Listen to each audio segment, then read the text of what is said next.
तो नमस्कार सभी को। मैं जेसन सिस्को हूं और हम बुधवार को लाइव हैं। आप सभी के साथ होने के लिए बहुत उत्साहित हूं। हमारी प्रेयर नेशन कम्युनिटी का हिस्सा बनने के लिए धन्यवाद। हम उन्नत मध्यस्थ हैं जो धीमा की ध्वनि पर आगे बढ़ रहे हैं। हम पवित्र आत्मा की ज्योति की आवाज पर आगे बढ़ रहे हैं।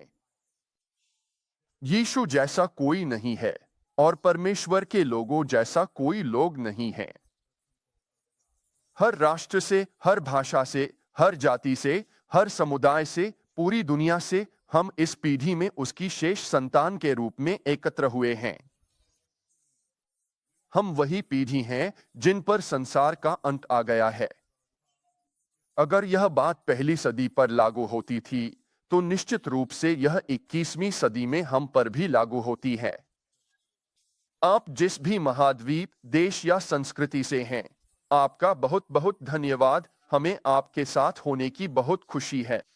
साथ ही आपके लिए लिंक पर काम कर रहे हैं ताकि आप हमारे प्रसारण को एआई द्वारा खोज सकें। और आज हम एआई के बारे में बात करने वाले हैं। हमारे पास पुर्तगाली के लिए एआई अनुवाद, स्पेनिश के लिए एआई अनुवाद, हिंदी के लिए एआई अनुवाद, चीनी के लिए एआई अनुवाद और जापानी में प्रेयर नेशन के लिए भी एआई अनुवाद है।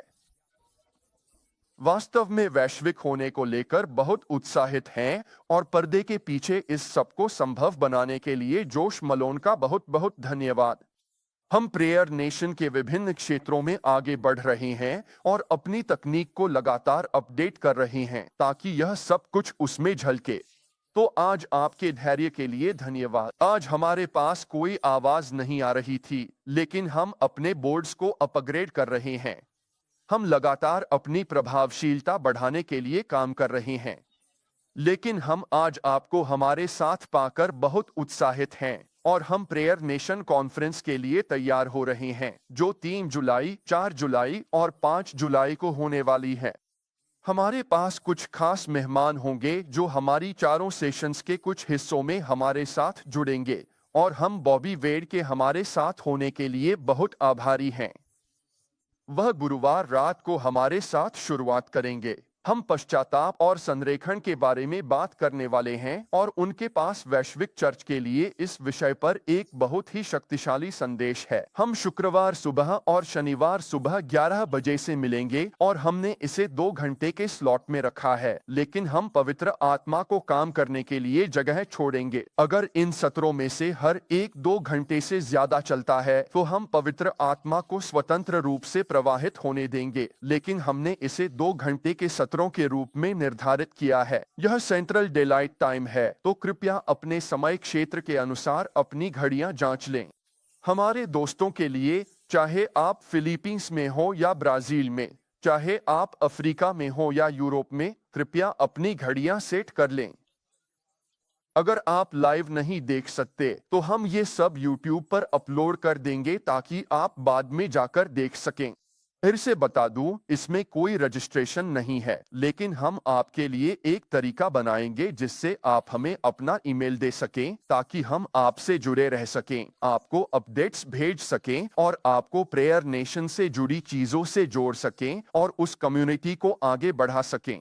अभी अगर आप हमारे इंस्पिरेशन पेज से जुड़ना चाहते हैं तो आप jasoncisco.org पर जा सकते हैं। होम पेज पर थोड़ा नीचे स्क्रॉल करें, वहां इंस्पिरेशन के लिए एक छोटा सा सेक्शन है। मेरी पत्नी और मैं हर दूसरे हफ्ते एक ब्लॉग भेजते हैं और यह बस थोड़ी सी हिम्मत देने के लिए होता है। कभी कभी यह छोटा होता है, कभी कभी कुछ पन्नों का भी होता है, लेकिन हम कोशिश करते हैं कि आपको कुछ न कुछ भेजते रहें। अगर आप प्रेयर नेशन कम्युनिटी का हिस्सा बनना चाहते हैं, अल्फा सिटीज विजन के साथ आगे बढ़ना चाहते हैं, तो वहां भी आपके लिए जुड़ने का तरीका है। आपका धन्यवाद।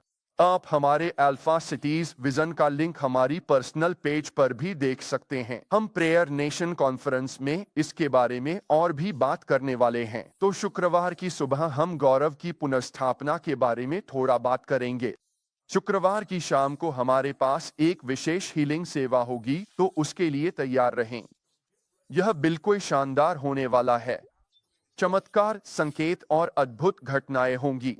मुझे विश्वास है कि सैकड़ों लोग या उससे भी ज्यादा कोई न कोई चमत्कार अनुभव करेंगे, तो हम उसी की प्रतीक्षा कर रहे हैं। इसके लिए तैयार हो जाइए। अगर आप किसी भी सत्र में हमारे साथ लाइव रह सकते हैं, तो मैं कहूंगा कि अगर आपको चमत्कार की जरूरत है तो शुक्रवार की रात सबसे महत्वपूर्ण होगी, और फिर शनिवार सुबह हम इसे समाप्त करेंगे और अपनी अल्फा सिटीज विजन के बारे में गहराई से साझा करेंगे कि हम कहां तक पहुंचे हैं। हम आधे रास्ते पर पहुंच चुके हैं। हमारे पास 5 साल और बचे हैं, और हमें विश्वास है कि ये आखिरी 5 सालों में एक जबरदस्त उछाल आएगा। परमेश्वर के राज्य में प्रगति की एक बड़ी लहर उठेगी, और हम उस सेना को बनाने के बारे में बात करेंगे और कैसे हम पूरी दुनिया में मिलकर काम करेंगे, कैसे आप और मैं अगले स्तर पर साझेदारी कर सकते हैं। वह अगला स्तर सोच क्या है, वह संरचना कैसी दिखती है, इस बारे में परमेश्वर क्या कह रहे हैं। और इसलिए हमारे पास पूरे सम्मेलन के दौरान कई मेहमान होंगे जो इसमें अपना योगदान देंगे। उस शुक्रवार की रात हमारे साथ विक राइट होंगे, परमेश्वर के अद्भुत शक्तिशाली व्यक्ति। अभी अभी वे नॉर्थ वेस्ट में पादरी बने हैं। हमें खुशी है कि वे हमारे साथ होंगे। एक महान विश्वास वाले व्यक्ति। हमारे साथ मार्कवेस परिवार भी होगा, और भी लोग होंगे। मेरी पत्नी भी इसमें होंगी। मैं उन्हें मनाने की कोशिश कर रहा हूं कि वे शनिवार सुबह इसमें शामिल हों और मेरी मदद करें। साथ ही व्यक्तिगत और सामूहिक सुसमाचार प्रचार के बारे में भी बात करें। हमारे पास पूरा कार्यक्रम है जो आने वाला है। हम नोट्स पर काम कर रहे हैं जिन्हें आप डाउनलोड कर सकेंगे, बस एक छोटी सी दान राशि देकर, ताकि आप उन नोट्स को प्राप्त कर सकें। हम कई चीजें भी पोस्ट करेंगे ताकि आप साथ साथ फॉलो कर सकें। हम प्रेयर नेशन कॉन्फ्रेंस को लेकर बहुत उत्साहित हैं, और अगर यीशु ने देर की तो 2026 के लिए भी अपने कैलेंडर में तारीख नोट कर लें। मार्च के पहले वीकेंड पर हम लाइव और व्यक्तिगत रूप से मौजूद रहेंगे। तो मार्च में हम सिर्फ ऑनलाइन ही नहीं, बल्कि यहीं 1030 strawberry road, Pasadena, Texas, greater Houston area में भी व्यक्तिगत रूप से मौजूद रहेंगे। तो जब हम फॉल में पहुंचेंगे तो हम आपको और जानकारी भेजेंगे कि आप कैसे प्री रजिस्टर कर सकते हैं और इसका हिस्सा बन सकते हैं। हम आपको होटल्स और उन सभी लोगों के लिए जो इसमें शामिल होने के लिए फ्लाइट से आना चाहते हैं, उससे जुड़ी और भी बहुत सारी जानकारियां दिखाएंगे। यह ऐतिहासिक होगा, और अगर रजिस्ट्रेशन बहुत ज्यादा हो गया तो हम इसे किसी बड़े वेन्यू में शिफ्ट कर देंगे।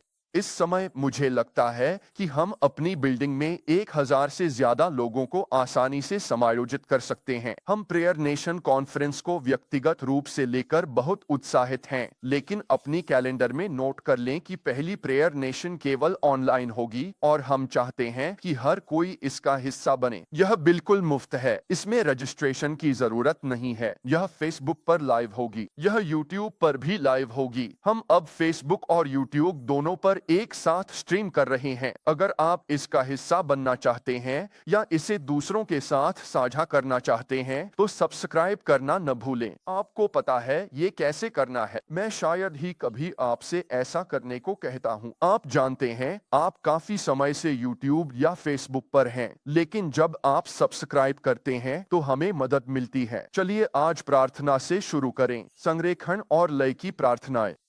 इन ऊंचे आयामों में प्रवेश करते हुए हम उन नियमों का पालन करना चाहते हैं जो आवश्यक हैं। अगर आप हवाई जहाज उड़ाने के बारे में सोचें, तो वहां एक लॉ ऑफ लिफ्ट यानी उठान का नियम है, जो गुरुत्वाकर्षण के नियम से भी बड़ा है। और इसलिए राइट ब्रदर्स को बिल्कुल सही मात्रा में गति और बिल्कुल सही मात्रा में उठान सीखनी पड़ी, ताकि वे उस विमान को जमीन से ऊपर उठा सकें। और फिर जब वह एक निश्चित ऊंचाई पर पहुंच जाता है, तो सब कुछ बहुत आसान हो जाता है। अब आप में से जिन्होंने बहुत यात्रा की है जानते हैं, मुझे याद है कि मैं एक बार विमान में एक प्रोफेशनल के बगल में बैठा था। शायद वह एयर पायलट था जो मेरे बगल में सफर कर रहा था, या एयरलाइन इंडस्ट्री में था। ठीक याद नहीं, लेकिन वह मुझे उस जंबो लाइनर के बारे में बता रहा था जिसमें हम बैठे थे। वह कह रहा था कि ऐसे विमान को उड़ाने के लिए 3 मील लंबा रनवे चाहिए। आप सोचते हैं एयरपोर्ट इतने बड़े क्यों होते हैं? 3 मील लंबा रनवे चाहिए। ऐसे जंबो 40,000, 60,000 या 1 लाख पाउंड के विमान के लिए मुझे नहीं पता वे उस पर कितना वजन डालते हैं, इतने टन रखते हैं, लेकिन वह बहुत ज्यादा होता है। शायद यह 1 लाख पाउंड के आसपास होगा। और आप सोचते हैं वे इतना वजन हवा में कैसे ले जाते हैं? उस विमान को, जिसकी पंखाई 50 फीट है, हवा में उठाने के लिए 3 मील रनवे चाहिए ताकि उसे लिफ्ट मिल सके। उन्होंने कहा इसमें 50-57 सेकंड लगते हैं।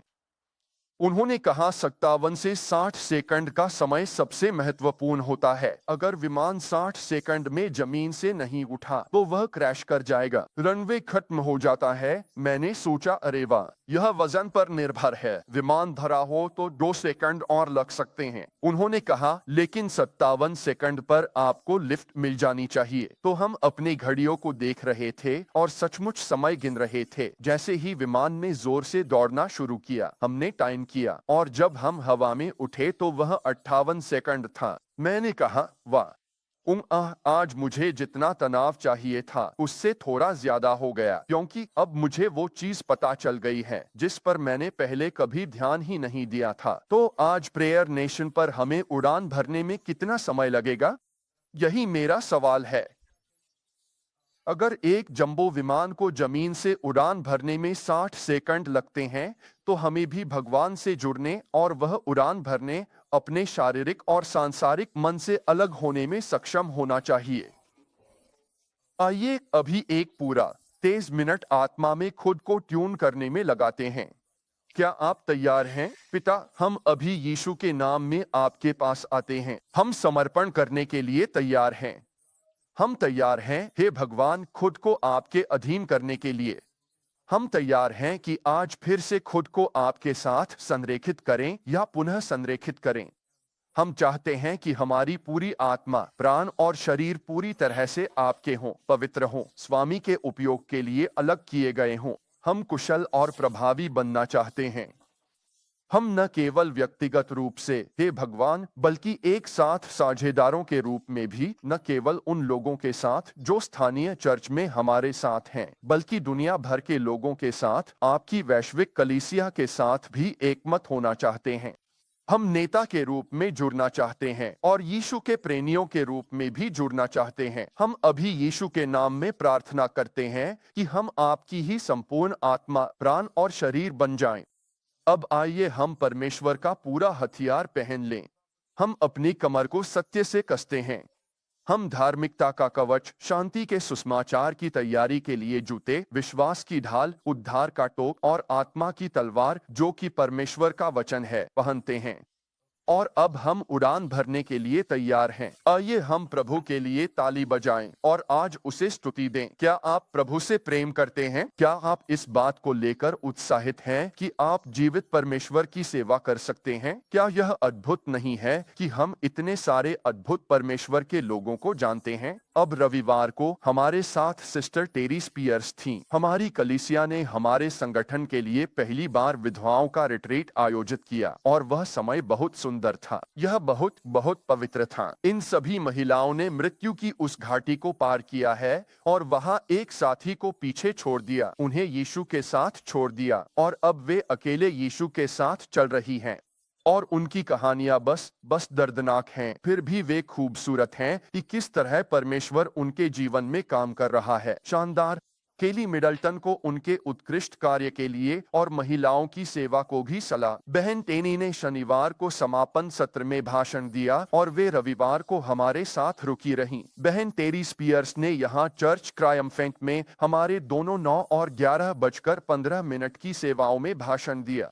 अगर आप इसे देखना चाहते हैं तो आप हमारे फेसबुक पेज या यूट्यूब पेज पर जा सकते हैं और वहां देख सकते हैं, चर्च ट्रायम्फेंट के पेज या चैनल पर। लेकिन उन्होंने हमारे लिए एक बहुत ही शक्तिशाली संदेश दिया और अपने चमत्कारों की गवाही साझा की। 27 बार मृतकों में से जीवित हुई और 10 साल तक पीड़ा झेली।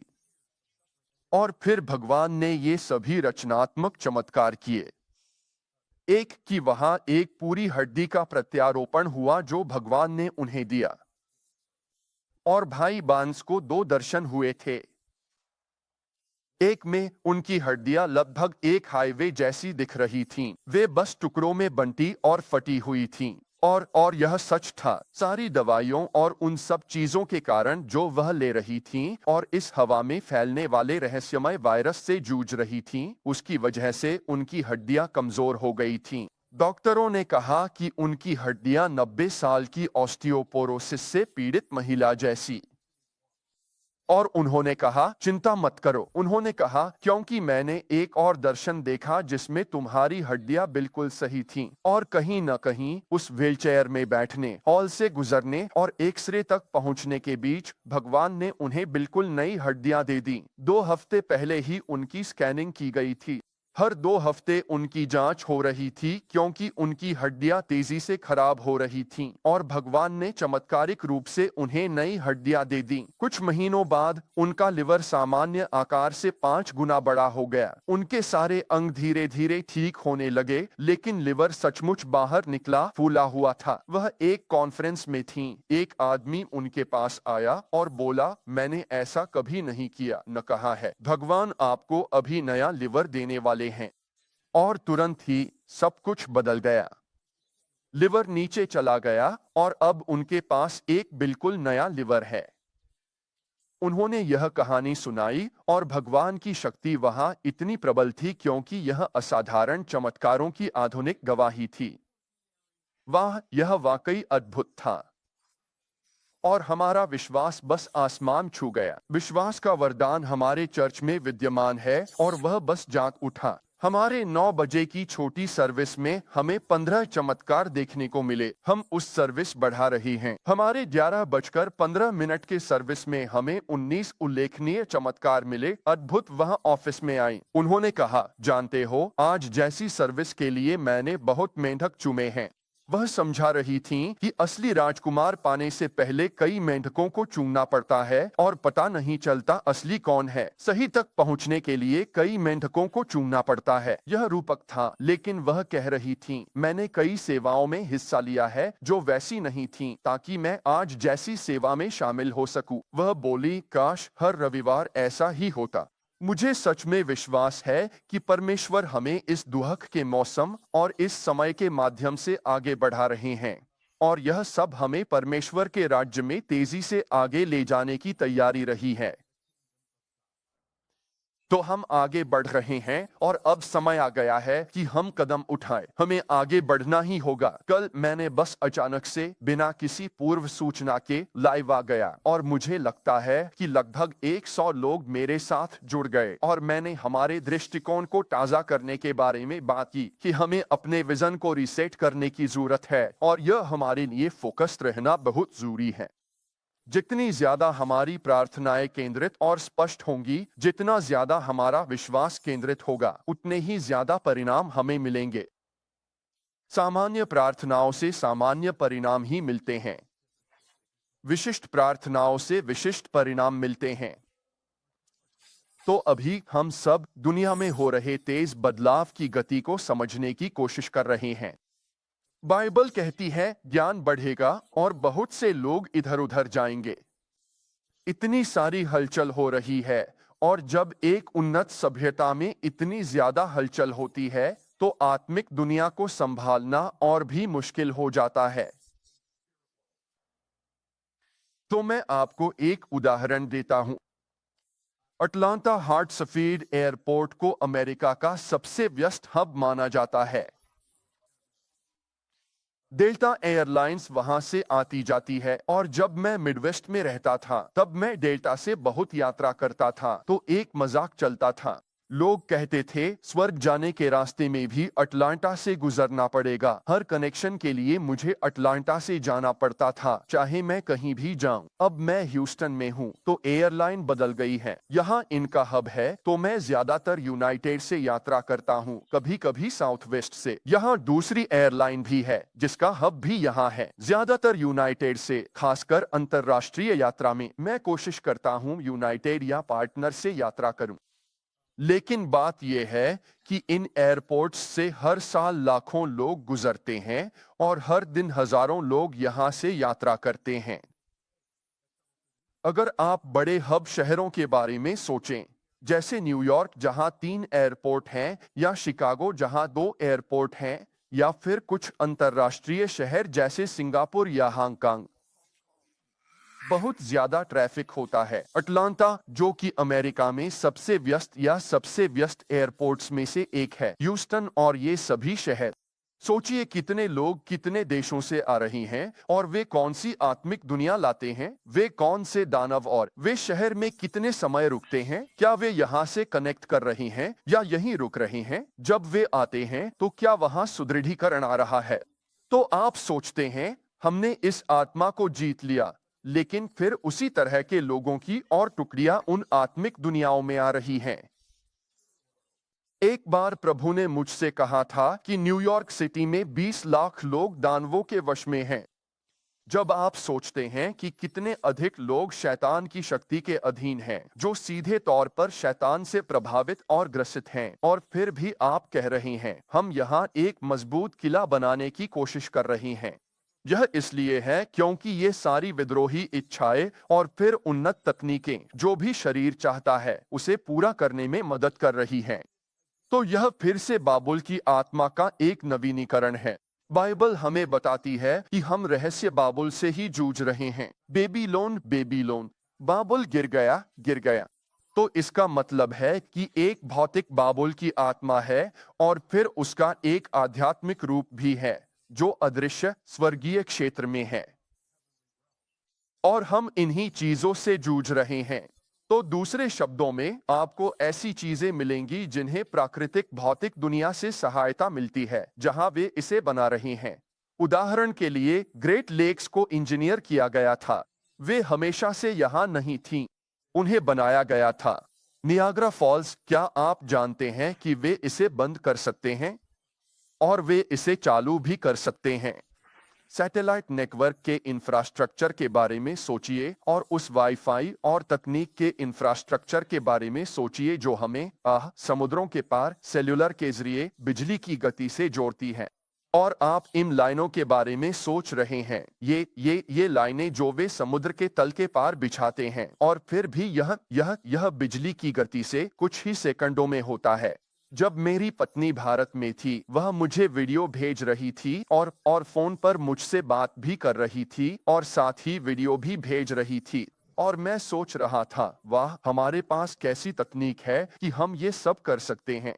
पूरा विश्व आपस में जुड़ा हुआ है और फिर भी इंसान ने ये किया है, और अगर वे इसे चालू कर सकते हैं तो वे इसे बंद भी कर सकते हैं। जरा बैंकिंग सिस्टम के बारे में सोचिए।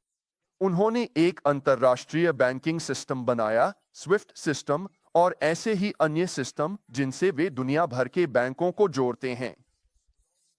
दुनिया में केवल 3 देश हैं जो इस नेटवर्क से बाहर हैं, जिनके पास सिर्फ आंतरिक बैंकिंग है, जो वैश्विक नेटवर्क से जुड़े नहीं हैं, और वे हैं ईरान, उत्तर कोरिया और क्यूबा। ये ही दुनिया के केवल 3 ऐसे बाजार हैं जो जुड़े हुए नहीं हैं। और वैश्विक बाजारों, वैश्विक नेटवर्क्स और वैश्विक सरकारों के समूहों का राजनीतिक दबाव हमें इसमें धकेलने की कोशिश कर रहा है, क्योंकि एक बार जब हर देश इसमें शामिल हो जाएगा और फिर जब हम डिजिटल हो जाएंगे। आपने यह ट्रंप के साथ देखा जब वर्जीनिया में एक खास बैठक हुई, एक एक्सक्लूसिव मीटिंग जहां लोग ट्रंप की क्रिप्टो करेंसी खरीद रहे थे और कुछ लोग वहां होने के लिए $40 मिलियन तक चुका रहे थे। ये सब क्या है?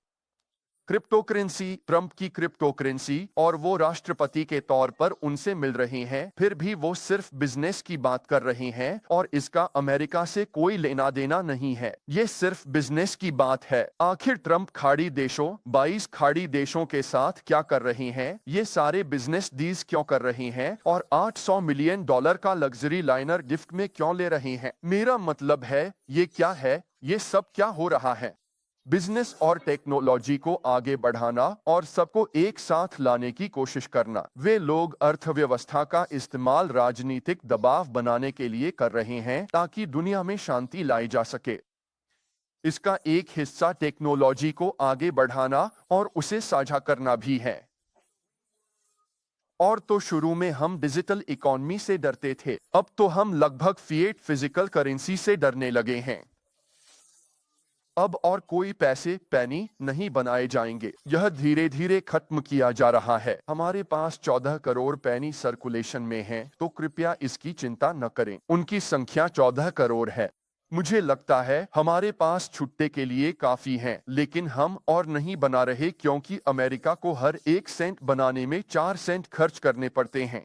तो यह समझदारी की बात नहीं है। मुझे लगता है सिर्फ फिजिकल करेंसी को हटाने से ही अमेरिकी टैक्स पेयर्स के लिए 5.4 करोड़ डॉलर की बचत होगी। आखिरकार हमें इस बात के लिए राजी कर लिया जाएगा कि हमें बिल्कुल भी भौतिक अर्थव्यवस्था, फिजिकल इकोनॉमी की जरूरत नहीं है। क्यों? क्योंकि काला बाजार इन सभी लेन देन को होने दे रहा है, क्योंकि हमारे पास नकद है, नकद सौदे होते हैं। और जैसा कि सालों से कहा जाता है, कैश इज किंग, यानी नकद ही सबसे ऊपर है। जब नकद खत्म हो जाएगा तो क्या होगा?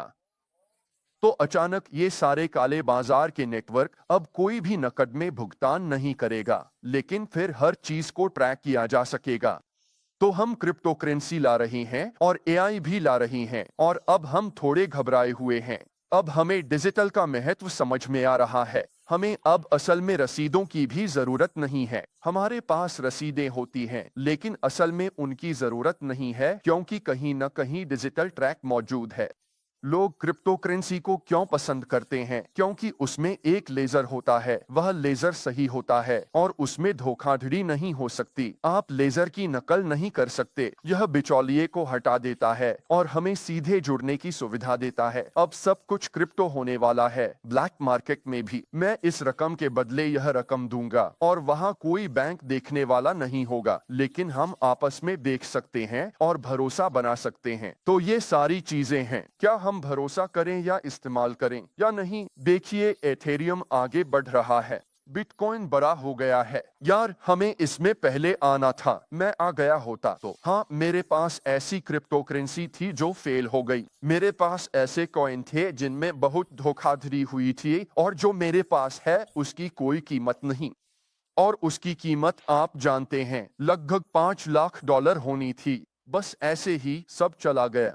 तो आप जानते हैं, आप बस सोचते हैं, ठीक है, इसकी कीमत ऊपर जाएगी या नीचे जाएगी। इतना सब कुछ है, क्या हम इस पर भरोसा करें? क्या हमें भरोसा या इस्तेमाल करना चाहिए? ईसाई नजरिया क्या है? क्या एक ईसाई को एआई के साथ काम करना चाहिए? क्या ईसाई को क्रिप्टो करेंसी से काम करना चाहिए? हमारे साथ भी हुआ। मुझे याद है जब पहली बार बारकोड आए थे।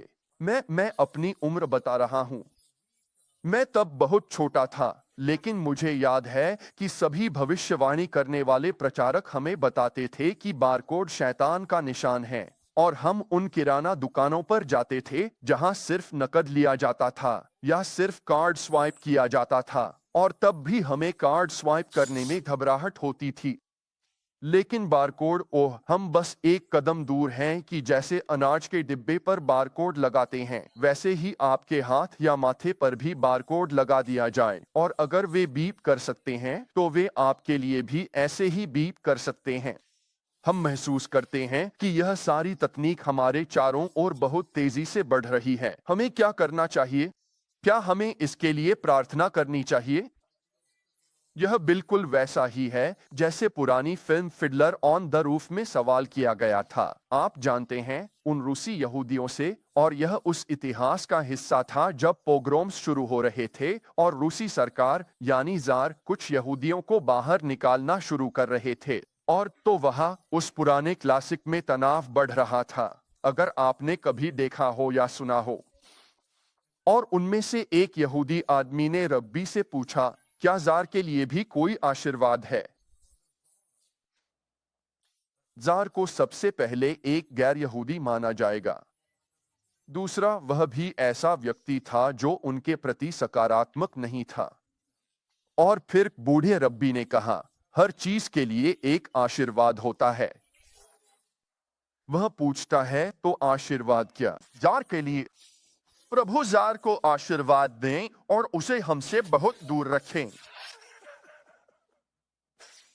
लेकिन आज हम पूरी गंभीरता से यह सवाल पूछते हैं, क्या कोई प्रार्थना है? क्या हमें एआई के बारे में प्रार्थना करनी चाहिए? क्या हमें इसके लिए प्रार्थना करनी चाहिए? क्या यह खतरनाक है? जब मैं कहता हूं कि एआई में एक छुपा हुआ खतरा है, तो एआई के लिए एक स्पष्ट खतरा भी है कि किसी बिंदु पर एआई हमारा जीवन जीने का तरीका अपने नियंत्रण में ले लेगा।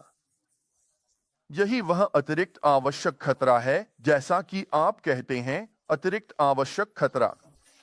मैं इसे सीधे तौर पर नहीं कह रहा हूं, लेकिन यही वह खतरा है जिसके बारे में हम सभी चिंतित रहे हैं, चाहे वह एलन मस्क हो जो इस तकनीक पर काम कर रही हैं, या कोई और। हमने यह सुना है कि यह कितनी तेजी से सीख सकता है, ये कंप्यूटर कितनी तेजी से काम करते हैं। इस पर कई फिल्में भी बनी हैं, जहां आप जानते हैं, यह खुद सोचना शुरू कर देता है और तय करता है कि मानव जाति के कुछ हिस्सों को खत्म कर देना चाहिए। गणना कहती है कि वे खतरनाक हैं। यही पूरी सोच है कार के बारे में, एआई चालित कार, उसकी गणनाओं के बारे में। क्या यह बेहतर होगा कि यह कार खुद दुर्घटनाग्रस्त हो जाए, बजाय इसके कि वह कहीं और एक बड़ी दुर्घटना में शामिल हो? और चूंकि यह एक कंप्यूटर है, तो यह खुशी खुशी उस कार को दुर्घटनाग्रस्त कर देगा जिसमें वह है, ताकि केवल एक व्यक्ति मरे, बजाय इसके कि ज्यादा लोग मारे जाएं। तो यह कार को समझौता करने देगा, जबकि एक इंसान ड्राइविंग करते समय केवल अपनी या अपनी व्यक्तिगत सुरक्षा के बारे में ही सोचेगा। और रुको जरा, हमें इनमें से कौन सा चाहिए? क्या हम चाहते हैं कि हम खुदगर्ज बनकर अपनी जिंदगी के बारे में सोचें, या हमारे पास कुछ ऐसा हो जो तटस्थ, वस्तुनिष्ठ हो, जो निर्णय ले, लेकिन उसे प्रोग्राम कौन करता है, फैसला कौन करता है? कहीं कोई इंसान है या शायद कोई और इकाई? वो कौन सी मूल्य प्रणाली इस्तेमाल करता है? ये सभी बड़े नैतिक सवाल हैं जो पूछे जा रहे हैं, और इसी वजह से झिझक है। लेकिन अब हमारे पास आपके फोन में एआई है, आपके कंप्यूटर में एआई है। मेरा मतलब है, अब आप ईमेल और अपने टेक्स्ट मैसेज को संक्षिप्त कर सकते हैं, और यह आपको ट्रैफिक से निकलने में भी मदद करता है। गूगल मैप्स के साथ अब उनके पास वेज है, और वेज को गूगल मैप्स में मिला दिया गया है, और यह आपके आगे चल रहे सभी लोगों के फोन का इस्तेमाल करता है ताकि आपको आगे सड़क पर होने वाली समस्याओं के बारे में बता सके। और वे आपसे ड्राइविंग के दौरान भी पूछेंगे, क्या वो चीज अभी भी सड़क पर है? अगर है तो हाँ दबाए, नहीं है तो नहीं दबाए, और यह पूछेगा अभी भी वही है, पुलिस अधिकारी अभी भी वही है, ओह स्पीड ट्रैप आ रहा है। हम में से कितने लोग इस तकनीक के लिए आभारी हैं जो इतनी अच्छी तरह से काम कर रही है? कोई व्यक्ति पर्दे के पीछे बैठकर आपको ये टेक्स्ट मैसेज नहीं भेज रहा है। यह एक कंप्यूटर प्रोग्राम है जो इन सबका डेटा रियल टाइम में लेकर हमें जानकारी दे रहा है। वाह, हम इसके लिए वाकई बहुत आभारी हैं। लोग अब तनावपूर्ण स्थितियों में और तीव्र बातचीत में और भी उपयुक्त तरीके से प्रतिक्रिया देना सीख रहे हैं। एआई मुझे कैसे? आप जानते हैं, अपना नाम चुनिए। गूगल पोके, मेटा पोके, सिरी पोके, जो भी हो, मुझे कैसे जवाब देना चाहिए? या चैट जीपीटी, मुझे यह पेपर कैसे लिखना चाहिए? मुझे कौन सा दृष्टिकोण अपनाना चाहिए? मेरा मतलब है, मैं तो यहाँ तक कह सकता हूँ कि मेरे एटीएस क्लास के छात्रों ने भी मैंने जो सवाल दिया था उसका जवाब देने के लिए एआई का इस्तेमाल किया। यह वाकई अद्भुत है। तो एक मायने में हाँ, एआई हमारी जिंदगी को बेहतर बना रहा है, और हम इसे निचले स्तरों पर अपना भी रहे हैं। हम इसकी उपयोगिता देख रहे हैं। कहा जा रहा है कि प्रोग्रामिंग में भी इसने 470 साल की बचत की है। प्रोग्रामिंग के समय में सिर्फ पिछले एक साल में ही इसने 470 साल की बचत की है, मानव प्रोग्रामर्स की तुलना में एआई प्रोग्रामिंग के जरिए। यह वाकई हैरान कर देने वाला है कि एआई कितनी तेजी से बढ़ रहा है। छुपा हुआ खतरा क्या है? जो बड़ा और साफ खतरा है वो बड़ी बातें हैं जिनके बारे में हमें चेतावनी के संकेत मिले हैं और फिर हम इसे निचले स्तर पर देख रहे हैं। अरे, इसमें कोई खतरा नहीं है। अगर यह वर्ड डॉक्यूमेंट को संक्षिप्त कर दे तो इसमें क्या बुरा है? यह तो मेरी दुनिया पर कब्जा नहीं कर रहा। यह तो मेरी दुनिया, मेरी जिंदगी को आसान बना रहा है और यहीं पर छुपा हुआ खतरा है। छुपा हुआ खतरा यह है कि ये लोग इन छोटे छोटे एआई को हमारी जिंदगी आसान बनाने देंगे, लेकिन साथ ही यह हमें आलसी बना रहा है और यह हमें कंप्यूटरों पर ज्यादा निर्भर रहना सिखा रहा है। मेरी पत्नी ने हाल ही में मेरे बारे में एक बात कही और वह सही थी, वह बिल्कुल सही थी। मैं हर समय जीपीएस चालू कर देता हूँ, भले ही मुझे पता हो कि मुझे कहाँ जाना है। वो बोली, तुम्हें पता है कहाँ जाना है, तुम्हें इसकी जरूरत नहीं है। मैं कहता हूँ नहीं, इसे चालू रखना है ताकि ट्रैफिक पता चलता रहे। वो कहती है, मुझे पता है मुझे कहाँ जाना है, मुझे जीपीएस नहीं चाहिए। मैं कहता हूँ, हे भगवान, ये ब्लूटूथ से कनेक्ट नहीं हो रही। और वो बोली, जेसन तुम्हें क्या हो गया है, तुम्हें रास्ता पता है। और मुझे एहसास हुआ कि मैं पहले से ही इस पर कितना निर्भर हो चुका हूं और शायद आप में से कई लोग समझ रहे होंगे मैं किस बारे में बात कर रहा हूं। और दुनिया भर के विकासशील देशों में यही चीज अब आ रही है। ओह, पूरी दुनिया में लोग इसका इस्तेमाल करने वाले हैं। ओह, और यह कई तरीकों से बहुत मददगार है, लेकिन इसमें एक छुपा हुआ ओह खतरा भी है कि हम इतने आरामदायक और आलसी हो जाएंगे कि धीरे धीरे हमारे आसपास ऐसी चीजें होने लगेंगी जो हमें इतनी निर्भरता में डाल देंगी कि हमें अब अपनी भगवान द्वारा दी गई अंतर्ज्ञान या दिशा पर भी निर्भर रहने की जरूरत नहीं पड़ेगी। मुझे लगता है हमें इससे सावधान रहना होगा। यह छुपा हुआ खतरा कि हम अपनी विवेकशीलता खो दें, अपनी वस्तुनिष्ठता की भावना खो दें, ईश्वर की आवाज को स्पष्ट रूप से सुनने की अपनी क्षमता खो दें और अपनी आध्यात्मिक अनुशासन खो दें, जहां हम हर चीज को कृत्रिम रूप से बना सकते हैं। मेरा मतलब है संगीत, गायन, सेवाएं, यहां तक कि दिए जा रहे संदेश, लिखे जा रहे लेख, सब कुछ। अगर आपको यह नहीं पता, तो जो लोग खेल जगत से जुड़े हैं, ईएसपीएन पर वहां के कई लेख एआई द्वारा बनाए गए लेख होते हैं। हमारे चारों ओर बहुत सारी चीजें ऐसी हैं। वे बस पहले से मौजूद जानकारी को ले रही हैं और कह रही हैं, इसे इस तरह से संकलित करो और बस हो गया। मेरा बेटा मुझे बता रहा है कि अब स्कूलों में एआई डिटेक्टर लगाने पड़ रहे हैं ताकि यह सुनिश्चित किया जा सके कि बच्चे वाकई में समझ रहे हैं, क्योंकि बहुत सारे बच्चे अपने सवालों के जवाब देने के लिए एआई का इस्तेमाल कर रहे हैं। अब मैं आपको एक बहुत बड़ा अंतर दिखाना चाहता हूं और मैं यह नहीं कह रहा कि ये दोनों बराबर हैं, लेकिन मैं आपको एक समानता बता रहा हूं। फिर हम प्रार्थना करेंगे और कुछ संभावित समाधान भी दूंगा। हमने सामना किया, और जब मैं कहता हूं सामना किया तो यह नकारात्मक लगता है। हमारा उस स्थिति से जुड़ी आत्माओं से भी सामना हुआ और हमें उन राक्षसों से भी निपटना पड़ा, लेकिन वहां एक बहुत उच्च स्तर की जादूगरनी थी जिसकी कम से कम एक शख्सियत का रूपांतरण हुआ। बाद में हमें पता चला कि उसके अंदर 16 शख्सियतें थीं और यह जानबूझकर किया गया था, और मेरे पास उसकी पूरी कहानी में जाने का समय नहीं है। यह बहुत ही रोचक है। उसके केस स्टडी पर कई खंडों में नोट्स लिखे गए हैं। उसे अपना नाम भी कई बार बदलना पड़ा था। उसके खिलाफ एक सार्वभौमिक श्राप डाला गया था जब उसने धर्म परिवर्तन किया, अपना कबीला छोड़ा और कोलंबस के बाहरी इलाके में एक मेनोनाइट परिवार का हिस्सा बन गई थी। मेरे साले पहले मेनोनाइट थे, फिर पेंटेकोस्टल बन गए, और तो उनके मेनोनाइट भाइयों में से एक, उनके समुदाय के एक दोस्त ने इस जादूगरनी से संपर्क किया और उसे यह कहानी सुनाने लगे कि वह उनके घर में रह रही थी, लेकिन यह उनकी आध्यात्मिक समझ से कहीं आगे की बात थी और वह वहां बस एक साधारण डॉक्टर की जांच के लिए गया था। वह उस पर भरोसा करता था, इसलिए वह एक पूर्व मेनोनाइट के रूप में उससे मिलने जाता था और वह कहता था, मुझे तुमसे बात करनी है। लेकिन जब वह यह मेडिकल चेकअप करवा रहा था, तो उसने उसे बताया कि वह प्रार्थना कर रहा था और यह बहुत ही ईमानदार अमीश आदमी, माफ कीजिए मेनोनाइट आदमी, ये दोनों अलग हैं। मेनोनाइट्स अमीश से थोड़े अलग होते हैं। इस मेनोनाइट आदमी ने कहा कि प्रभु ने उससे कहा कि उसे और अधिक शक्ति की जरूरत है, इसलिए उसे अपने पेंटेकोस्टल पूर्व मेनोनाइट दोस्त से बात करनी चाहिए।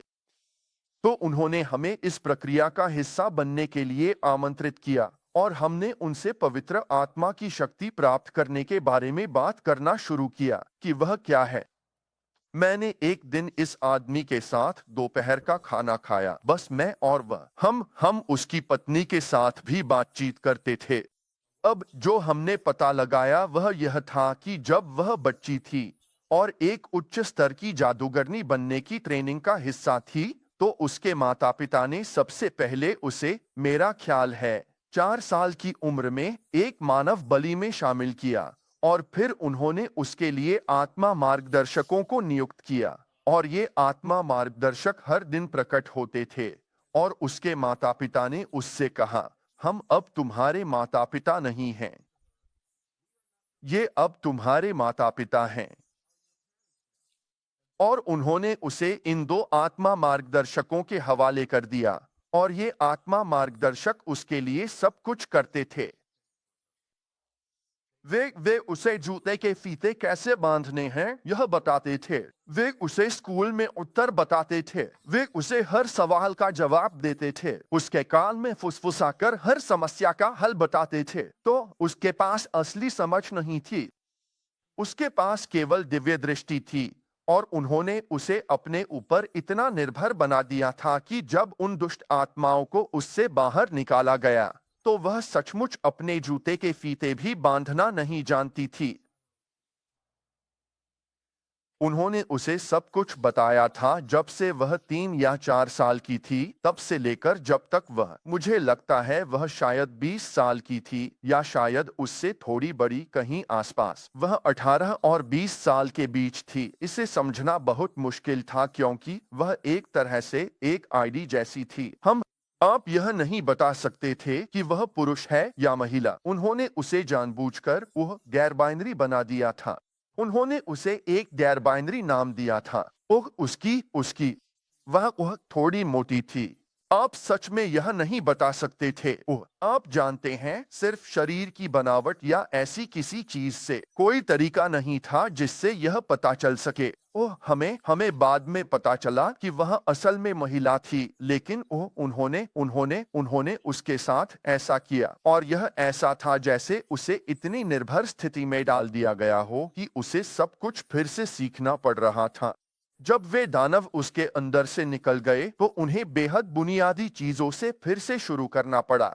आप जानते हैं, हमने वह कहानी देखी और उसने जल्दी ही सीखना शुरू कर दिया और वह जल्दी ही समझ गई, लेकिन वह आत्मिक दुनिया में इतनी डूबी हुई थी, वह आत्मिक दुनिया से इतनी जुड़ी हुई थी कि उसे प्राकृतिक दुनिया में कैसे रहना है यह मुश्किल से ही पता था। मैं इस बात से हैरान था। अब इसका मुझ पर बहुत गहरा असर हुआ, एक ईसाई के रूप में बहुत प्रेरणादायक तरीके से, कि अगर शैतान लोगों को अपने ऊपर इतनी सीधी निर्भरता के लिए इस हद तक धकेल सकता है और वह उन्हें बस सताएगा और उनके साथ तरह तरह की बातें करेगा। उसने हमसे एक बात कही। उसने कहा, मैं ईसाइयों में अनुशासन की कमी देखकर बहुत हैरान हूँ। वह कहती है, शैतान हमें कभी आलसी नहीं होने देता। उसने कहा, मैं तुम्हें ऐसी जगह ले जा सकती हूँ जहाँ 10,000 जादूगरनियां 7 दिनों तक उपवास कर रही हैं। वह कहती है, हर साल ऐसा होता है जब 10,000 जादूगरनियां एक साथ उपवास और शैतान से प्रार्थना करने के लिए इकट्ठा होती हैं। वह कहती है, मैं हैरान हूँ कि कितने आलसी ईसाई हैं। वह कहती है, हम कभी भी इस तरह की आलस्य नहीं दिखा सकते। शैतान हमें मजबूर कर देता। और मैंने सोचा, वाह, भगवान हमें प्रेम से प्रेरित करते हैं। वह हमें कुछ भी करने के लिए मजबूर नहीं करते। वह हमें आत्मग्लानि का एहसास कराते हैं, लेकिन इसके लिए हमारा सहयोग जरूरी है। इसके लिए हमारी इच्छा शक्ति चाहिए। शैतान चाहता है कि हम इतने आलसी हो जाएं। वह चाहता है कि हम अपनी तकनीक पर इतने निर्भर हो जाएं, अपने बाकी सभी सिस्टम्स पर इतने निर्भर हो जाएं, जो हमारे चारों ओर हैं, कि हम बस बाबुल की दुनिया का हिस्सा बन जाएं। हम वे यहूदी बन जाते हैं जो घर वापस नहीं जाना चाहते। हम वे यहूदी बन जाते हैं जो कहते हैं हमारे लिए बाबुल में रहना ही बेहतर है। हम यरूशलेम क्यों लौटें? हजारों यहूदी थे जो कभी वापस नहीं लौटे और वे खुद को शुद्ध यहूदी कहते थे। वे कहते थे कि जो लोग घर लौटे वे शुद्ध यहूदी नहीं थे, वे मिश्रित थे। वे अन्य लोगों के साथ मिश्रित हो गए थे। हम शुद्ध बने रहे, यहाँ तक कि प्रेरित पतरस भी यरूशलेम छोड़कर बाबुल गए थे। क्यों? क्योंकि वहां यहूदियों की अधिक संख्या थी और वे खतना किए गए लोगों के लिए प्रेरित थे और वे उसमें घुल मिल गए। आप बाबुली आत्मा को देख सकते हैं। उसने उनसे क्या कहा? उसने उनसे क्या कहा? आइए इसे पढ़ते हैं। भजन संहिता 137 में हम इसे निराश हतोत्साहित स्थिति से देख सकते हैं, लेकिन आप इसे बाबुली एकीकृत प्रणाली के नजरिए से भी देख सकते हैं। इस बारे में सोचिए, बाबुल की नदियों के किनारे हम निर्वासित होकर बैठे थे, अपनी बंदीगिरी पर शोक मना रहे थे। हम सियोन के लिए गहरे प्रेम से रो पड़े। हमारी संगीत और खुशी की आवाज अब नहीं सुनाई देती थी, केवल उदासी थी। हमने अपनी वीणाएं बबूल के पेड़ों पर तान दी थीं। अब आइए इसे केजेवी या न्यू केजेवी में देखें। यहाँ आइए इसे देखें, क्योंकि वहां जिन्होंने हमें बंदी बनाकर ले जाया उन्होंने हमसे एक गीत मांगा, और जिन्होंने हमें बर्बाद किया उन्होंने हमसे खुशी मांगी, कहते हुए हमारे लिए सियोन के गीतों में से एक गाओ। हम प्रभु का गीत परदेश में कैसे गा सकते हैं? अब ये लोग हैं, ये जब पहली बार बाबुल आए थे, लेकिन ध्यान दीजिए कि ये उदास हैं। उन्होंने अपनी वीणाएं बबूल के पेड़ों पर टांग दी हैं और उन्होंने हार मान ली है। हम कभी वापस इस्राएल नहीं जाएंगे, हम कभी वापस यरूशलेम नहीं जाएंगे। हमारा मंदिर नष्ट हो गया है, सब कुछ खत्म हो गया है। अब बाबुल के लोग कहते हैं, तुम प्रभु का कोई गीत क्यों नहीं गाते? यहाँ पर ही क्यों नहीं गा लेते? यही दो बातें थीं जिनके लिए वे उन्हें मनाने की कोशिश कर रहे थे। पहली बात, दुनिया में चीजें बदल गई हैं। अब हम नई महाशक्ति हैं। तुम इसके बारे में कुछ नहीं कर सकते। तुम्हारा पुराना जीवन खत्म हो गया है। वह पुरानी दुनिया बीत चुकी है। वह पुराना युग अब समाप्त हो गया है। तुम वापस नहीं जा सकते। अब हम एक उन्नत सभ्यता हैं। यहाँ बाबुल में एक बहुसांस्कृतिक आधुनिक शहर है। यह कई आवाजों की भूमि है। बाबुल का मतलब है कई आवाजों या भ्रम की भूमि, क्योंकि यहाँ इतनी सारी संस्कृतियाँ एक जगह पर मिल रही हैं। यही बात मैंने शुरुआत में कही थी। जब इतनी अलग अलग संस्कृतियाँ आ रही हों, तो आप एक आध्यात्मिक दुनिया को कैसे संभालते हैं? यह सिर्फ एक आत्मा नहीं है, यह सिर्फ एक राजकुमार नहीं है, यह सिर्फ एक भगवान नहीं है, यह सिर्फ एक व्यवस्था नहीं है, यह कई व्यवस्थाओं की व्यवस्था है। यह भ्रम की कोलाहलपूर्ण आवाजें हैं। यह इतनी सारी आवाजें हैं और आप एक को हराते हैं तो बस दूसरी गली में चले जाते हैं और वहां पूरी तरह से अलग आध्यात्मिक दुनिया है। आप इससे कैसे निपटते हैं? आप इसे कैसे पार करते हैं? और ये सारी तरक्की, फिर तकनीक, शिक्षा, अर्थव्यवस्था, समृद्धि, धन, वाह देखो अब हमारे पास कितने मौके हैं। और व्यापारियों ने, उन्होंने अपनी जिंदगियां बाबुल की नदियों पर बनाई थीं। उन्होंने वहीं पर केबार बसाया। उन्होंने हार मान ली। लेकिन बाबुल वासियों ने कहा, अरे तुम प्रभु का गीत क्यों नहीं गाते? तुम हमारे लिए कोई खतरा नहीं हो। तुम्हारी संस्कृति हम पर असर नहीं डाल सकती, तो क्यों न अपना संगीत हमारे साथ साझा करो और हम सब मिलकर सांस्कृतिक अनुभव लें। हमारे पास तुम्हारे होने का प्रतीक रहेगा और तुम्हें थोड़ी देर के लिए अपनी पहचान का एहसास मिलेगा। हम तुम्हें पुराने गीत गाने भी देंगे, हमें कोई दिक्कत नहीं। सच कहें तो हम इसका जश्न मनाते हैं। यह बाबुल का ही एक हिस्सा है। हर किसी को अपने गीत साझा करने का मौका मिलता है। हर कोई अपनी संस्कृति साझा करता है। हर कोई वही है जो वह है, और हम सब एक दूसरे का सम्मान करते हैं और सब शांति शांति कहते हैं, लेकिन असल में कोई शांति नहीं है। यह सब एक धारणा है। यह सब एक छवि है, और यही एआई का खतरा है। अगर आप सावधान नहीं रहे तो एआई आपको यह सोचने पर मजबूर कर सकता है कि मैं हिंदी बोलता हूं, जबकि असल में मैं हिंदी नहीं बोलता। यह एक अद्भुत तकनीक है जिसका हम उपयोग कर रहे हैं ताकि अनुवाद में मदद मिल सके, ताकि हम दूरी को पाट सकें और संदेश को आगे पहुंचा सकें। तो पॉल जानता था कि रोम विश्व शक्ति है और उन्होंने चर्च को सताया था। फिर भी वह रोमन सड़कों पर चला और अपनी रोमन नागरिकता का उपयोग किया। मुझे लगता है कि दुनिया में जो भी तकनीक है उसे प्रभु के लिए पवित्र किया जाना चाहिए।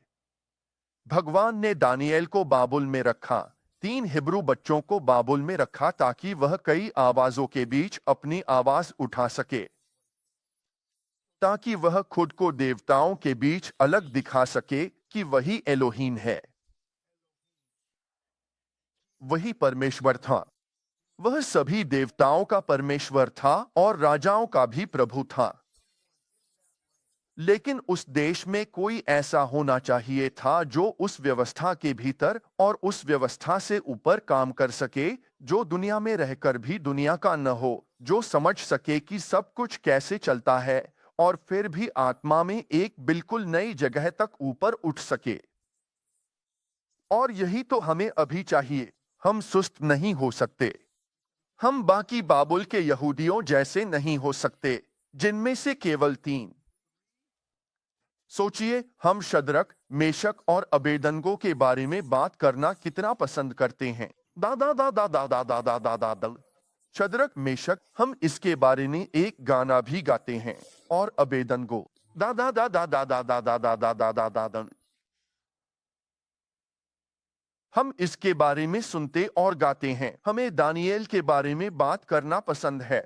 राजा दारियुस और उसके सारे आदमी, उन्होंने बूढ़े दानिएल को शेरों की मांद में डाल दिया। आप जानते हैं, ठीक है, लेकिन प्रभु ने मदद की। वह उन्हें बाहर ले आए।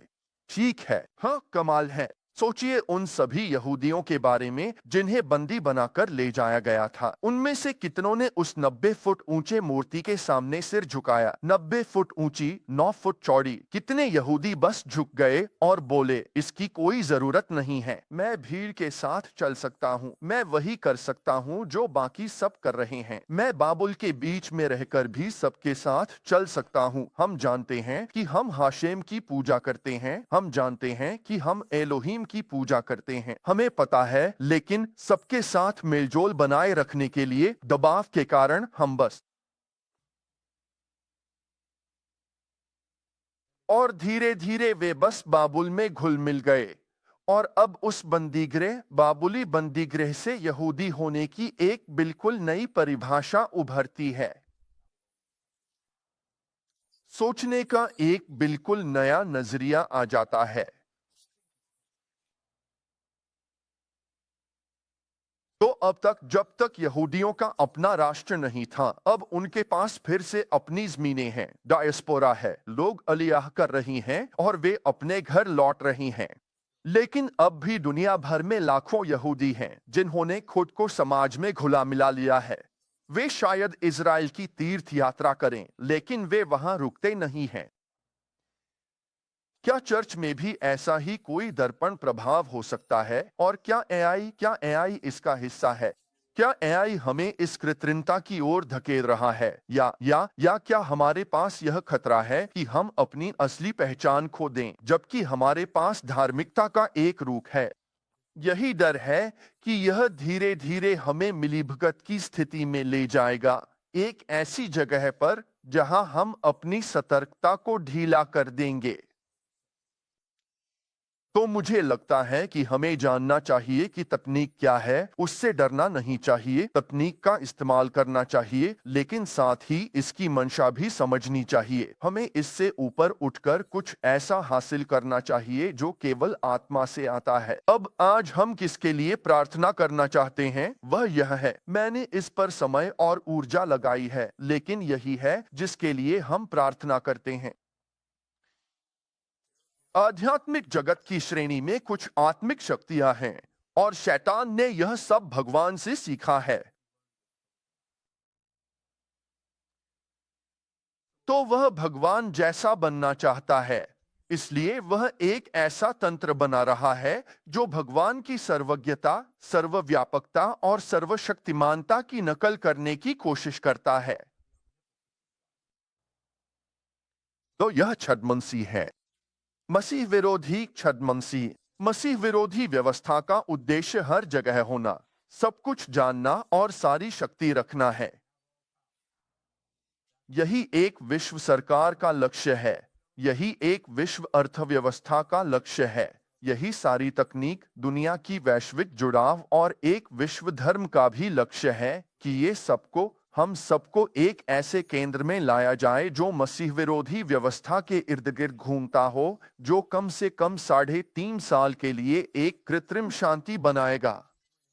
हमें यह शास्त्रों से पता चलता है। बाइबल कहती है कि वे शांति से बहुतों का विनाश करेंगे, लेकिन इससे पहले कि हम हार मान लें और कहें यह मसीह विरोधी का युग है, हम मसीह विरोधी को उभरते देख रहे हैं। हे भगवान, हमें तकनीक से डर लग रहा है, भाग चलें, कंप्यूटर बंद कर दें और पहाड़ों में जाकर तब तक कुंबाया गाएं जब तक यीशु वापस नहीं आते। नहीं, यह मसीह विरोधी का युग नहीं है, यह कलीसिया का युग है। और चर्च को उठकर अंतर दिखाना होगा। हमें खड़ा होना होगा। हमें अलग रहना होगा। हमें पवित्र होना होगा। तुम्हें उनके बीच से बाहर आना चाहिए, प्रभु कहते हैं, और अलग रहना चाहिए। मेरे लोगों, उसमें से बाहर आओ। वह अवशेष चाहता है जो कहे, हम इन नियंत्रणों को जानते हैं। हाँ, हम सुसमाचार प्रचार के लिए जितनी तकनीक का उपयोग कर सकते हैं करेंगे, लेकिन हम संसार में हैं, पर संसार के नहीं हैं। और हम, क्या आप तैयार हैं? दानिएल की तरह। दानिएल ने वे समस्याएं हल की जिन्हें उनके लोग हल नहीं कर सके। उनके समय के कोई भी वैज्ञानिक, उनके पास जो भी उन्नत खगोलशास्त्र था, वहां के कोई भी उन्नत गणितज्ञ, बाबुल में मौजूद कोई भी रचनात्मक व्यक्ति, वे सब मिलकर भी उन समस्याओं को हल नहीं कर सके। और आज दुनिया में जितनी भी आई है, फिर भी कुछ चीजें ऐसी हैं जिन्हें मानव बुद्धि, या यूं कहें कि दिव्य बुद्धि की आवश्यकता होती है। मैं जो प्रार्थना कर रहा हूं वह यह है कि परमेश्वर वैश्विक प्रेरितों, वैश्विक भविष्यवक्ताओं और वैश्विक मध्यस्थों को उठाए, कि परमेश्वर ऐसे लोगों को उठाए जो एआई से भी आगे हों, जो नर्क के पदानुक्रम और इस संसार के प्रधानों से भी आगे हों। शास्त्र को याद रखो। मैं इसे प्रेयर नेशन पर अक्सर उद्धृत करता हूं। यह एक और उदाहरण है। मैं इसे तकनीकी दृष्टिकोण से कर रहा हूं, जिसे इस संसार के किसी भी प्रधान ने नहीं जाना, क्योंकि यदि वे जानते तो वे महिमा के प्रभु को क्रूस पर न चढ़ाते। इस संसार के प्रधान एकत्रित हो गए हैं। बाइबल ऐसा कहती है। पृथ्वी के राजा अपने को स्थापित करते हैं और शासक मिलकर प्रभु और उसके अभिषिक्त के विरुद्ध सम्मति करते हैं। वे आत्मिक क्षेत्र और इस संसार के राजाओं के साथ मिलकर एक संयुक्त सलाह कर रहे हैं। यह कोई रहस्य नहीं है कि हिटलर ने काला जादू इस्तेमाल किया था और उसने जो कुछ भी कर रहा था उसके लिए दुष्टात्माओं से सलाह मशविरा किया था। वह लगातार अंधकार तक पहुंचने के लिए दिव्य मार्गों को दरकिनार करने के रास्ते खोजता रहता था। यह शैतान है। वह अपनी सजा से बचने की कोशिश कर रहा है। उसे पता है कि वह नर्क की ओर जा रहा है, लेकिन वह अपने खिलाफ न्याय या फैसला बदलने का कोई तरीका ढूंढने की कोशिश कर रहा है। वह नर्क में नहीं जाना चाहता। तो कम से कम वह कोशिश कर रहा है कि इंसानों को अपने साथ ले जाए, और सबसे अच्छा यह है कि वह ऐसा मामला बनाए जिसमें उसे न जाना पड़े और स्वर्ग की पूरी व्यवस्था को पलटने की कोशिश करे। बाइबल कहती है स्वर्ग में युद्ध हुआ, मिकाएल और उसके स्वर्गदूत जीत गए। हम जानते हैं वह युद्ध लड़ा जा रहा है। जब आप प्रकाशित वाक्य 19:19 देखते हैं, उसमें लिखा है कि राजा पृथ्वी के लोग यीशु के खिलाफ युद्ध की घोषणा करेंगे जब वह सफेद घोड़े पर लौटेंगे। वे एक दूसरे से तालमेल में हैं। यह सब चीजें तालमेल में हैं, लेकिन अभी जो रोक रहा है वह तब तक रोकेगा जब तक हटाया न जाए। कलीसिया वही शक्ति है जो रोक रही है। हमें दानिएल और यूसुफ बनना है जो समस्याएं हल करें जिन्हें कोई और नहीं कर सकता। हमें मोर्दकै बनना होगा जो हामान की साजिश को पलट दें जो परमेश्वर के लोगों के खिलाफ है। जैसे उन्होंने प्राकृतिक लोगों को नष्ट किया, वैसे वे आत्मिक लोगों को नष्ट करेंगे। बाइबल कहती है उसके नाम के कारण सभी राष्ट्रों द्वारा घृणा की जाएगी। नामधारी लोगों के खिलाफ एक साजिश, एक रणनीति होगी, लेकिन कलीसिया का एक उत्थान होगा, एक महान पवित्र आत्मा का जागरण और एक महान उंडेलना होगा। और आपको और मुझे इसे संभव बनाना होगा जब तक हम कर सकते हैं। हमें सोना नहीं चाहिए, हमें अपनी दृष्टि स्पष्ट रखनी चाहिए। हमें जोशीला, केंद्रित और परमेश्वर के अभिषिक्त होना चाहिए ताकि हम पहचान सकें। जिसके लिए मैं प्रार्थना कर रहा हूँ वह है, हे परमेश्वर, मुझे मसीह का मन दे, मुझे परमेश्वर की बुद्धि दे, कलीसिया को परमेश्वर की बुद्धि दे, ताकि हम हमेशा शत्रु से आगे रहें। कि शत्रु हमारी प्रतिक्रिया कर रहा है, हम अपने शत्रु की प्रतिक्रिया नहीं कर रहे हैं। यही बुद्धिमान और मूर्ख के बीच का अंतर है। यही अंतर है रूपांतरण पर्वत पर 3 शिष्यों और बाकी शिष्यों के बीच जो पर्वत के नीचे थे। आध्यात्मिक संसार परमेश्वर की बुद्धि पर प्रतिक्रिया करता है। यह देखता है कि परमेश्वर कैसे चलता है और प्रतिक्रिया करता है। अगर हम परमेश्वर की गति में नहीं हैं, अगर हमारे पास उसकी दिव्य बुद्धि नहीं है, अगर हम आध्यात्मिक संसार से आगे नहीं हैं, तो जब आध्यात्मिक संसार हमारे खिलाफ पलटवार करेगा तब हम प्रतिक्रिया करेंगे।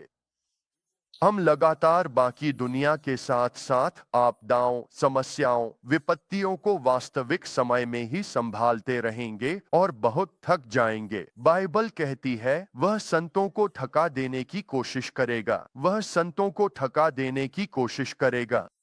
हमें समझदार बनना है, न कि साधारण।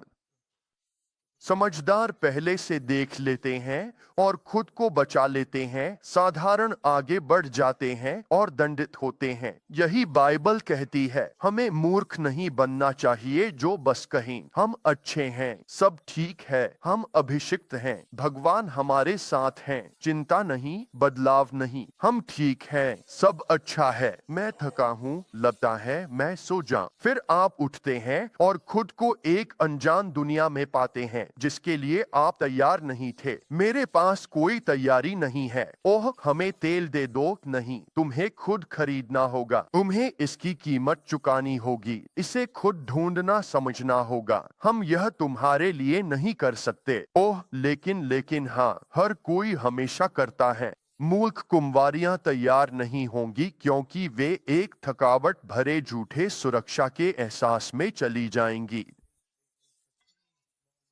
तो यही है जो हम अभी प्रार्थना कर रहे हैं। ईश्वर को वैश्विक मध्यस्थों को उठाना ही होगा। ईश्वर को वैश्विक भविष्यवक्ताओं को उठाना होगा। ईश्वर को वैश्विक प्रेरितों, 7 स्वर्गदूतों, 7 कलीसियाओं, 7 सितारों, 7 आत्माओं को उठाना होगा। ईश्वर इन अंतिम दिनों में फिर से दीपस्तंभ स्थापित कर रहे हैं। उन्होंने प्रकाशित वाक्य की पुस्तक 7 कलीसियाओं के लिए लिखी थी। वे 7 कलीसियाएं अब नहीं हैं, तो इसे कौन समझाएगा? 7 कलीसियाओं का नया समूह। वे कौन हैं? वे कहाँ हैं?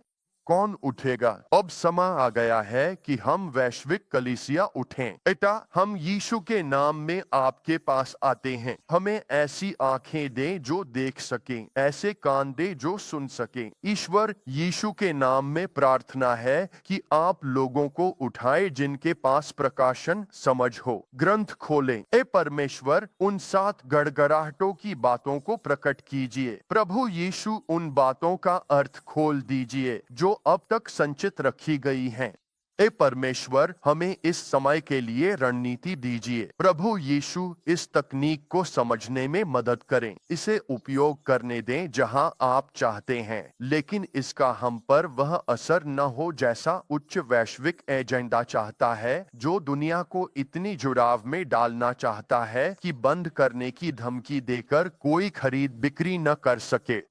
हे परमेश्वर, हर किसी के पास वह चिन्ह होना चाहिए। यह सबके लिए अनिवार्य होगा। प्रभु यीशु, हम प्रार्थना करते हैं कि आप हमें आत्मा में ऐसी स्थिति में ले चलें जहां हम जान सकें कि आपने हमें क्या दिया है, ताकि हम आपके राज्य को आगे बढ़ाने, आपकी इच्छा स्थापित करने और आपकी प्रसन्नता के लिए कार्य कर सकें, जिससे पृथ्वी पर आपकी इच्छा स्वर्ग की तरह पूरी हो। मैं प्रार्थना करता हूँ पिता, यीशु के नाम में। परमेश्वर, आप हमारी मदद करें और प्रभु यीशु, हमें समझने की बुद्धि दें कि कौन सी चीजें हमें उलझा रही हैं, जोड़ रही हैं।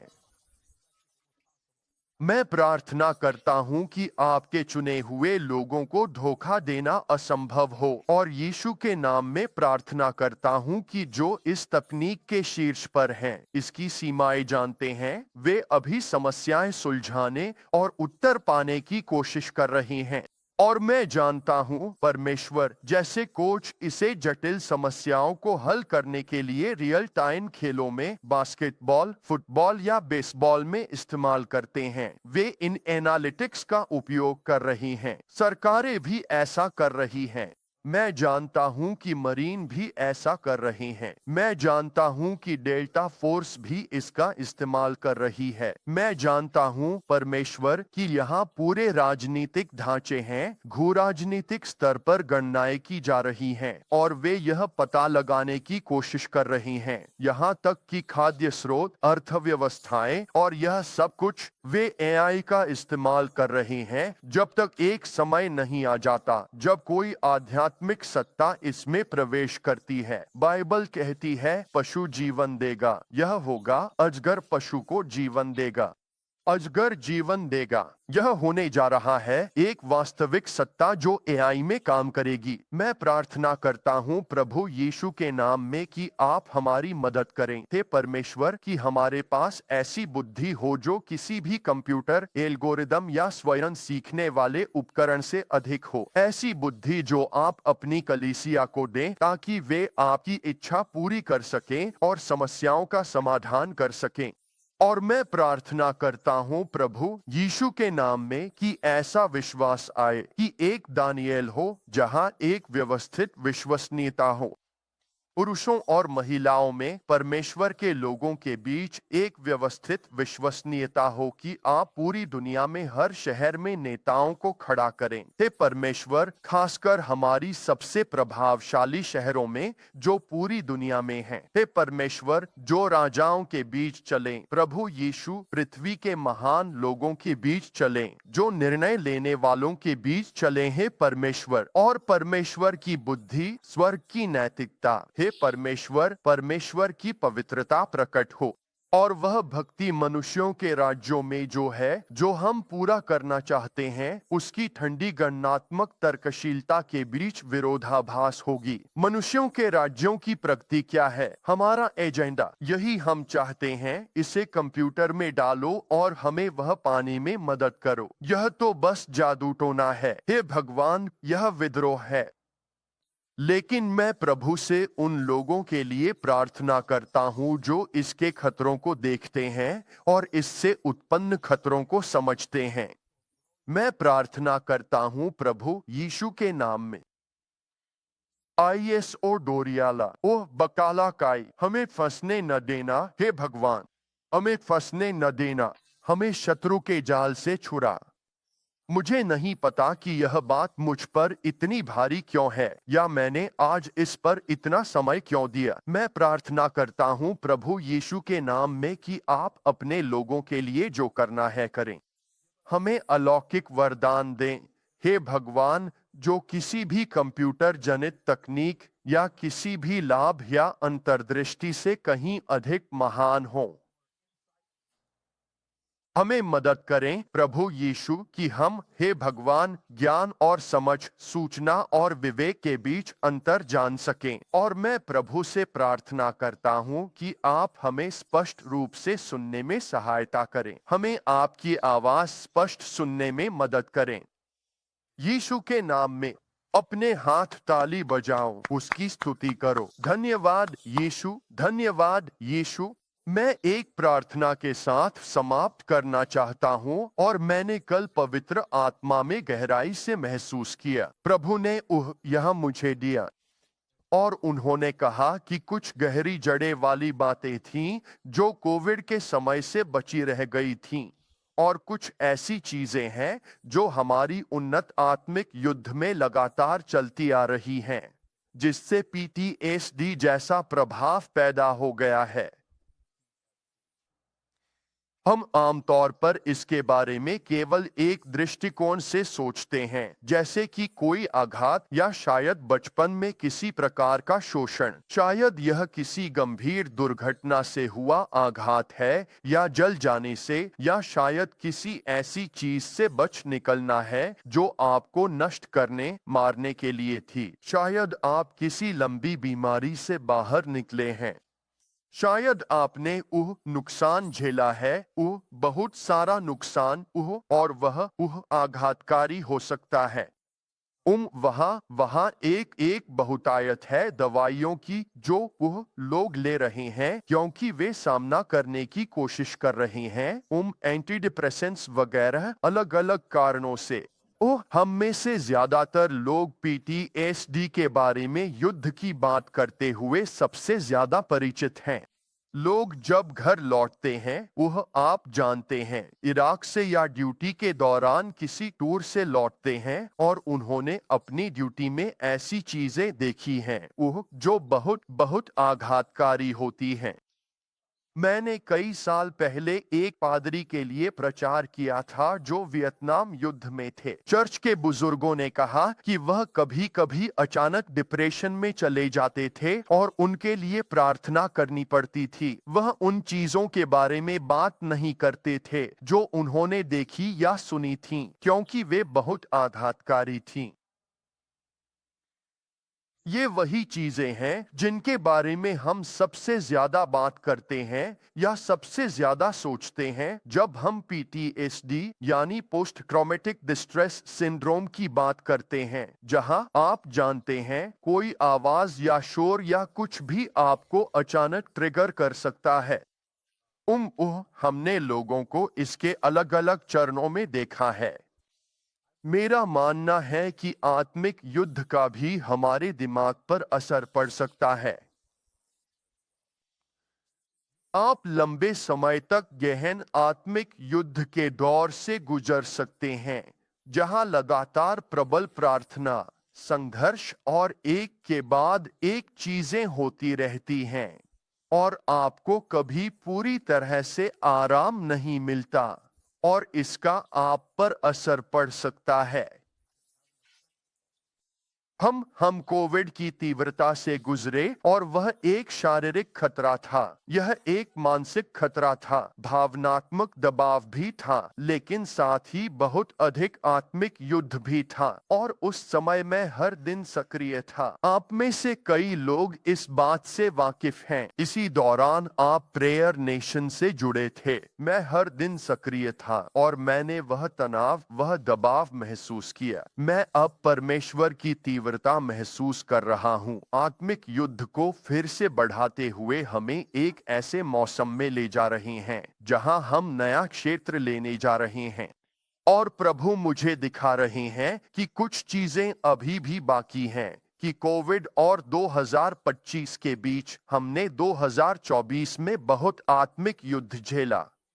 2023 में भी हम कुछ चीजों को प्रोसेस कर रहे थे। हम इसे सिर्फ 2020 और 2021 के बारे में सोचते हैं, लेकिन बहुत कुछ था। कई बची चीजें थीं जिनसे हम अभी भी जूझ रहे हैं। कुछ लोग वैक्सीन से हुई चोट का सामना कर रहे हैं। इसमें से बहुत कुछ है जो हम अब देख रहे हैं। वैक्सीन से हुई चोटें जिनके बारे में कोई बात नहीं कर सकता, इसके बारे में बात करना वर्जित है।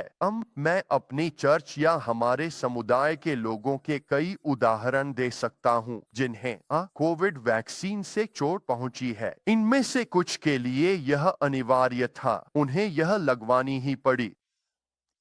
मुझे नहीं पता दुनिया भर में आपने क्या सुना है या क्या देखा है, लेकिन इसके कुछ स्वास्थ्य परिणाम भी हैं।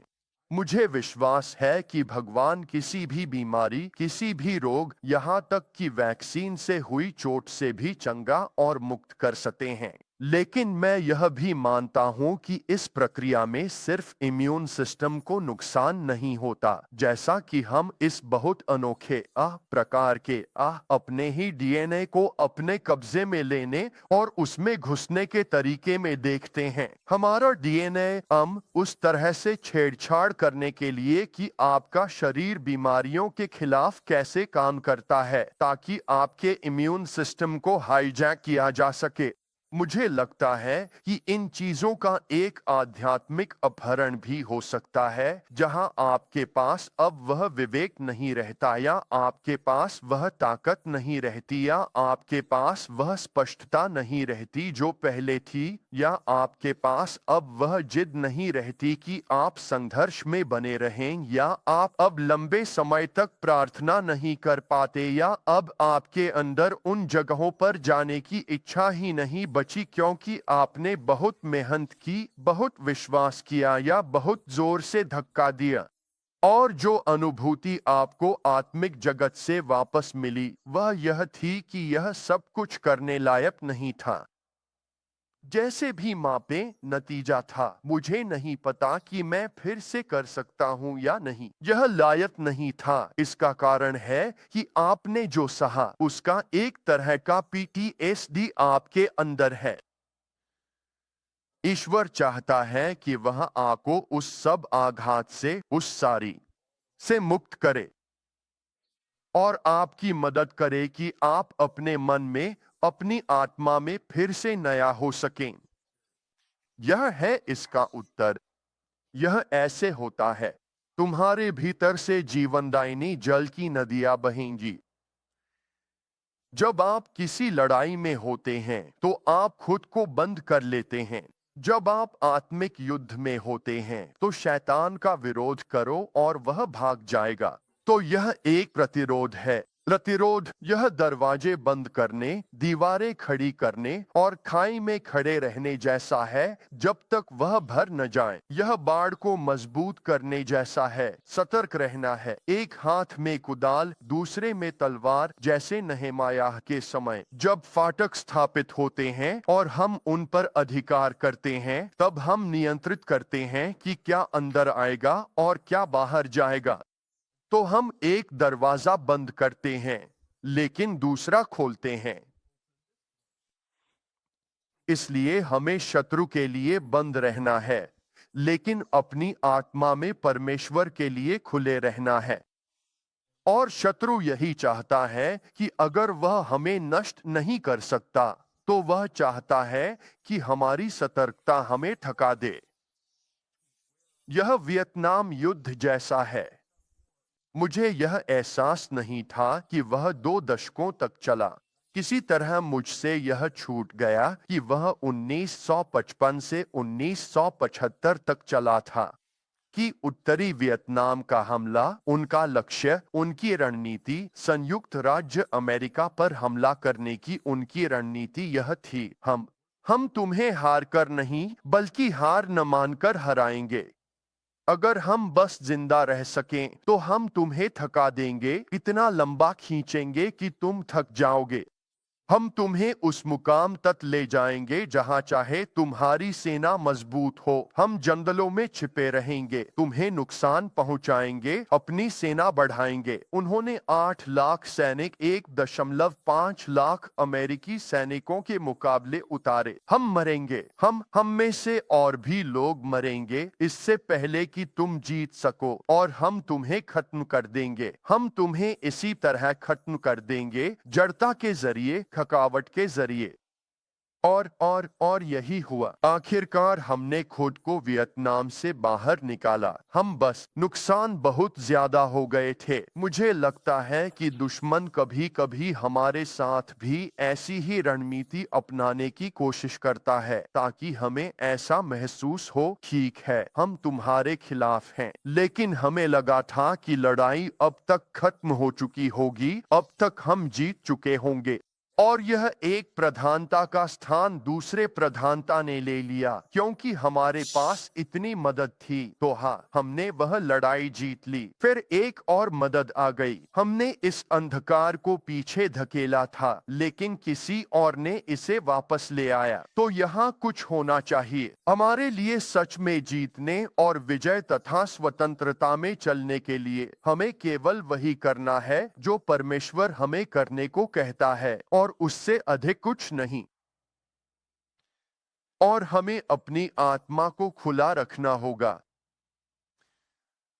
जब एग्लोन राजा था, उसने खजूर के पेड़ों का नगर ले लिया और इस्राएल को दबाया, और उन्हें 18 साल तक कर देना पड़ा।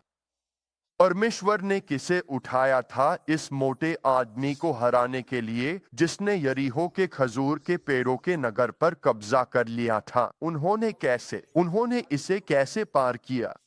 मांस की विशालता और लचीलापन पर विजय। खजूर का पेड़ तूफान में झुक सकता है, वह बह सकता है, वह हवा में हिल सकता है। मैंने तुम्हारी हवा में बहने की क्षमता छीन ली है। मैंने तुम्हारी आत्मिकता छीन ली है, उसकी जगह मांस की प्रचुरता दे दी है। परमेश्वर ने किसे उठाया? उन्होंने एहूद को उठाया, जो बाएं हाथ का था, यानी एक अलग दृष्टिकोण से आया, लेकिन अपने सही दिमाग में था। बाएं हाथ के लोग दाएं दिमाग का इस्तेमाल करते हैं, एक नई सोच, सही दिमाग। फिर उसने तलवार की जगह एक भेंट लेकर गया। उसने एक उपहार का इस्तेमाल किया। उस उपहार ने उसे बंद दरवाजों के पीछे पहुंचाया। उसने बाकी दुश्मनों को पार कर एक वार में राजा को मार गिराया। फिर दरवाजे बंद किए, चुपचाप बाहर निकला। अब उसने सेना बुलाई, वे आक्रमण की मुद्रा में आए और अपनी जमीन वापस ली। नई सोच अपनानी पड़ी, नए नजरिए से आना पड़ा। वह बिन्यामीन के गोत्र से था, जिसका अर्थ है मेरे दाहिने हाथ का पुत्र। उसे आध्यात्मिक अधिकार चाहिए था, लेकिन उसने पहले उपहार से उसका उपयोग किया। आपका उपहार आपको आगे बढ़ाता है। तो मैं पहले अपने उपहारों का इस्तेमाल कर रहा हूँ, बजाय सीधे युद्ध में कूदने के। इसलिए उन्हें युद्ध करने का तरीका फिर से तय करना पड़ा, उन्हें रिसेट करना पड़ा, क्योंकि पुराना तरीका उन्हें थका देता था। उनके पास कोई नहीं, वे पारंपरिक तरीके से यह नहीं कर सकते थे। मुझे लगता है कि हमें परमेश्वर को हमें हमारे अतीत की असफलताओं से शुद्ध करने देना चाहिए, उन 18 वर्षों की दमनकारी स्थिति से जो इस्राएल के लिए थी। हमारे लिए हमें अपनी आध्यात्मिक सोच को फिर से स्थापित करना होगा। हमें खुद को खोलना होगा। ठीक है परमेश्वर, मुझे आत्मा की ताजगी से बहाव दो, मुझे नई समझ दो प्रभु, मुझे इसे एक नए नजरिए से देखना है, मेरी अभी मदद करो। फिर आत्मिक अधिकार के साथ आना है और एक ही वार में तेजी से वार करना है। उसने कहा, मेरे पास परमेश्वर का वचन है। उसने प्रभु से मिले वचन, रैमा वचन और आत्मिक वरदानों का उपयोग किया, ताकि वह वहां पहुंच सके जहां उसे जाना था। एक रणनीतिक वार। वह अंदर गया, बाहर आया, किसी को पता नहीं चला कि वह वहां था। यही हमें करना चाहिए। यही परमेश्वर हमारे लिए चाहता है, हमें इन थकाऊ चीजों से बाहर निकालना। और हम परमेश्वर की शक्ति से तेजी से वार कर रहे हैं, फिर हम अंदर जाते हैं। हम आक्रमण पर जाते हैं, बचाव पर नहीं। क्या आप प्रार्थना के लिए तैयार हैं? क्या यह समझ में आता है? मैं चाहता हूं कि आप पुराने तरीके, बचाव और बंद मानसिकता से बाहर आए, जहां थोड़ी झिझक और दिमाग में थकान रहती है, और अब आपकी आत्मा में यादें और दर्द उभर रहे हैं। ओह, वही थकान। कुछ लोग इतने समय से उसी चीज से जूझ रहे हैं कि अब थक चुके हैं। ईश्वर आपको फिर से शुरू करने वाले हैं। क्या आप तैयार हैं? तैयार? हाथ लें, अपनी ओर घुमा लें। मैं स्वीकार करता हूँ, हम स्वार्थी नहीं हो रहे हैं, हम खुद पर ध्यान दे रहे हैं। जैसा कि पौलुस ने तीमुथियुस से कहा था, अपने ऊपर और अपनी सेवा पर ध्यान दो। कुछ समय ऐसे होते हैं जब हमें खुद का प्रबंधन या देखभाल करनी पड़ती है, और हम इस शब्द का उपयोग आत्मिक नवीनीकरण हेतु करते हैं। क्या आप तैयार हैं? आइए प्रार्थना करें। पिता, इस समय यीशु के नाम में मैं अपने सभी योद्धाओं के लिए प्रार्थना करता हूँ। उन सभी के लिए जो लंबे समय से आत्मिक युद्ध में हैं, उन नेताओं के लिए जो लगातार समस्याओं से थक गए हैं, और उन समस्याओं से जुड़ी दुष्टात्माओं के लिए, पाप, समझौता, प्रेरणा की कमी और वे दुष्टात्मिक प्रभाव जो अब भी उनके दोस्तों, भाइयों, बहनों के बीच मौजूद हैं। वे चीजें जो चर्च में आ गई हैं, वह भ्रष्टाचार और पाप जो कभी कभी चर्च में आ जाता है। मध्यस्थता करना, हे भगवान, और उन परिवार के सदस्यों के लिए प्रार्थना करना जो शायद उद्धार नहीं पाए हैं या कभी चर्च में थे, या शायद वे जो गुनगुने या किनारे पर हैं और उन्हें थामे रखने की कोशिश कर रहे हैं। भगवान, उन लोगों पर व्यक्तिगत हमले जो आपके लिए कार्य करने की कोशिश कर रहे हैं, नया चर्च स्थापित करने या मिशनरी बनने की कोशिश कर रहे हैं। भगवान, मैं प्रार्थना करता हूँ यीशु के नाम में उन पर होने वाले हमलों की विशालता जो उनके खिलाफ आ रही है। जादू टोना, उनके खिलाफ लड़ाइयाँ, नींद पर हमला, शरीर से लड़ाई, बच्चों पर हमला, आर्थिक स्थिति, शादियाँ या अकेलेपन का सामना, अकेले रहना और एक अकेले व्यक्ति के रूप में अलग थलग महसूस करने की सभी लड़ाइयों से जूझना। पिता, मैं अभी प्रार्थना करता हूँ यीशु के नाम में अपने सभी योद्धाओं के लिए कि आप उनका मन स्थापित करें, उनकी आत्मा को नया करें, उनकी आत्मा को ताजगी दें, कि उन्हें अपनी आत्मा खोलने की अनुमति मिले, जैसे वे हाथ खोलते हैं ताकि प्रवाह लौट सके और वे प्रभु की आत्मा में नए हो सकें। सुरक्षित महसूस करने, आपकी उपस्थिति में सुरक्षित, परमेश्वर का अभिषेक, स्वर्गदूतों को अपने चारों ओर और परमेश्वर की शक्ति का एहसास पाने। जो तुम में है वह संसार में जो है उससे बड़ा है। मैं प्रार्थना करता हूँ कि पुनः स्थापना प्रक्रिया शुरू हो। आप उन्हें योजना दें, आप उन्हें अपनी आवाज सुनने में मदद करें, आप उन यादों को दूर करें जो दर्द लाती हैं। उस दर्द को चंगा कर दीजिए और उसकी जगह परमेश्वर गवाही दे दीजिए। उनके कानों में संगीत बजना शुरू हो जाए, प्रभु की आत्मा उनके भीतर उठना शुरू हो जाए। मैं अभी यीशु के नाम में प्रार्थना करता हूं कि वे स्वर्ग की लय सुन सकें। परमेश्वर, मैं आपके सभी गीतकारों के लिए धन्यवाद करता हूं कि वे नवीनीकरण, ताजगी और चंगाई के गीत लिखेंगे, और सचमुच चंगाई देने वाला संगीत आपके योद्धाओं की इस पीढ़ी तक पहुंचे। मैं आपको धन्यवाद देता हूं प्रभु यीशु, अभी की चंगाई की शक्ति हमारे शरीरों में, दिमागों में और सचमुच हमारे न्यूरॉन्स में प्रवाहित हो रही है। मैं आपको धन्यवाद देता हूं परमेश्वर कि यह हमारे डीएनए और आनुवंशिकी में जा रहा है। हे पिता, हम दिव्य स्वभाव के सहभागी हैं। आपकी चोटों से चंगाई मिली है और जीवन की आत्मा का नियम हमें पापमृत्यु से मुक्त करता है।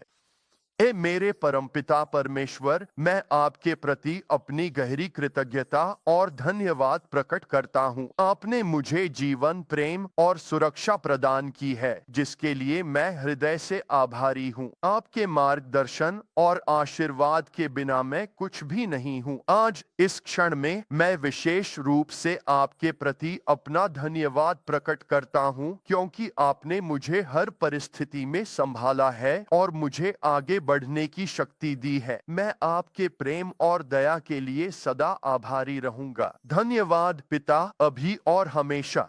यीशु के नाम में मैं आपको धन्यवाद देता हूं, प्रभु, जो आप अभी कर रहे हैं उसके लिए।